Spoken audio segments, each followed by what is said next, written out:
Šiandien Druskininkuose buvo organizuoti renginiai Laisvės gynėjų dienai atminti. Atgimimo mokykloje surengtame minėjime Atmintis gyva buvo prisiminta Lietuvos istorija ir kelias nepriklausomybės link, bei pagerbti tie, kurie paaukojo savo gyvybę laisvos Lietuvos vardan.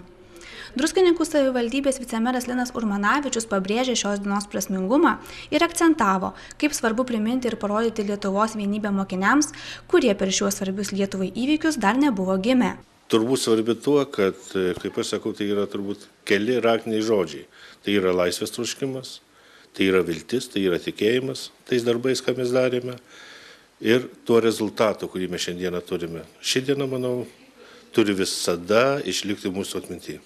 Kaip jau minėjau, tai yra iš tikrųjų labai atmintina diena, nes palietė labai daug žmonių, parodė tą mūsų susitelkimą, tą vienybę, tą jėgą, kurią turėjome ir manau, kad ir šiandieniniams, ypač vaikams, mes turime tą parodyti ir tą visą laiką, kad jie tą prisimintų, kad jėga, stiprybė yra vienybė.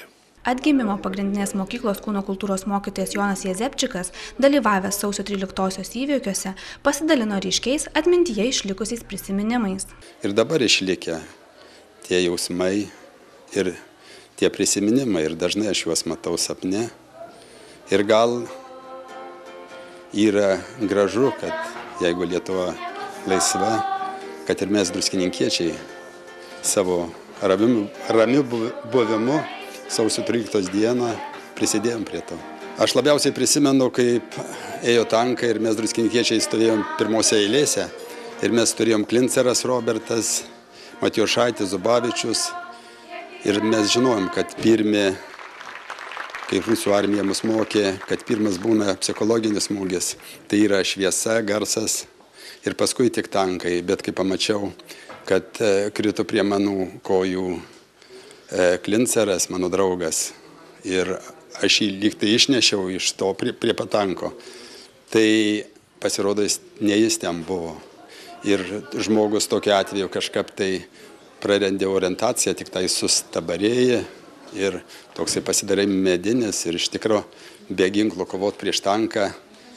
Net savęs dabar neįsivaizduoju, kaip gali koksai turėdamas žmoniškas savybės kareivis eit prieš beginklių žmonės su tanku. Moksleiviai, paklausti apie sausio 13-ąją, sakė, kad apie Laisvės gynėjų dieną ir jos svarbą sužinojo iš tėvų ir mokytojų. Tai sausio 13 tai nepriklausomybės atkūrimo diena ir žmonės važiavo prie Seimo, prie televizijos bokšto ir su dainomis ten susikibę gynė, bandė, kad neužimtų. Ta diena daug žmonių paaukojo gyvybės, kad Lietuva būtų laisva.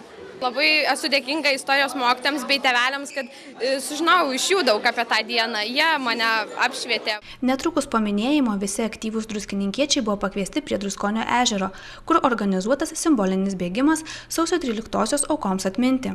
Bėgikai buvo nusiteikę entuziastingai. Pirmiausia, tai pagarba tiems žmonėms, kurie kovojo, kurie žuvo, kad jų atmintis išliktų, kad mes pertum tą atmintį naujai kartai, jaunai kartai ir visų pirma tai pagarba žmonėms, kur atidėjo savo gyvybę, kad mes dabar galėtumėm laisvai gyventi, džiaugtis to gyvenimu Lietuvoje. Pirmiesiems 250 bėgikų medalius įteikė Druskininkų savivaldybės mero pavaduotojas Linas Urmanavičius, savivaldybės tarybos nariai, atgimimo mokyklos direktorė Danutė Časienė bei kūno kultūros mokytojai, sporto centro direktorius Julius Matulevičius.